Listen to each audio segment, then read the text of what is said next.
બાળ લકવા નાબૂદી અભિયાન અંતર્ગત આરોગ્ય વિભાગ દ્વારા પોલિયો જેવી ગંભીર બીમારી સામે રક્ષણ માટે વિવિધ પોલિયો બૂથો પર સવારથી જ બાળકોને પોલિયો પીવડાવવામાં આવી રહ્યો છે. સાથે આરોગ્ય કર્મચારીઓ વાલીઓને જાગૃત કરી એક પણ બાળક રસીથી વંચિત ના રહે તેની ખાતરી કરી રહ્યા છે.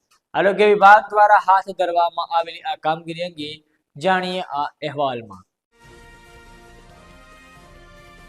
નમસ્કાર, આપ જોઈ રહ્યા છો બીજી ન્યૂઝ ગુજરાતી અને હું છું અલ્પેશ નાયક.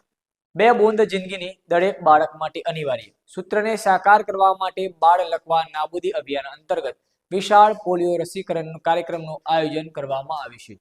આ અભિયાન હેઠળ 0 થી 5 વર્ષ સુધીના તમામ બાળકોને પોલિયોની રસી આપવાનું મહત્વાકાંક્ષી લક્ષ્ય નક્કી કરવામાં આવ્યું છે. જેના ભાગરૂપે સાબરકાંઠા જિલ્લાના પ્રાંતિજ તાલુકાના કતપુર ટોલ પ્લાઝા ખાતે આજે આરોગ્ય વિભાગ દ્વારા પોલિયો રસીકરણ કામગીરી હાથ ધરવામાં આવી હતી. ટોલ પ્લાઝા પરથી અવરજવર કરતા વાહનોમાં 0 થી 5 વર્ષના બાળકોને પોલિયોના 2 ટીપા પીવડાવવામાં આવ્યા હતા. આ કાર્યક્રમ દરમિયાન taluka health officer doctor Pankaj Katara, Majra તેમજ પ્રાંતિજ આરોગ્ય વિભાગનો સ્ટાફ ઉપસ્થિત રહી 0 થી 5 વર્ષના એક પણ બાળકને પોલિયોથી વંચિત ન રહે તેની કાળજી રાખવામાં આવી હતી.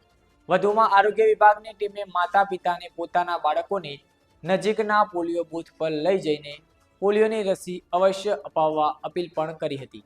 સાથે જ બાળકોને બાળ લકવા જેવી ગંભીર અને કાયમી અપંગતા સર્જી શકે તેવી બીમારીથી સુરક્ષિત રાખવા માટે પોલિયો રસીકરણનું મહત્વ સમજાવી જાગૃતિ ફેલાવવામાં આવી હતી.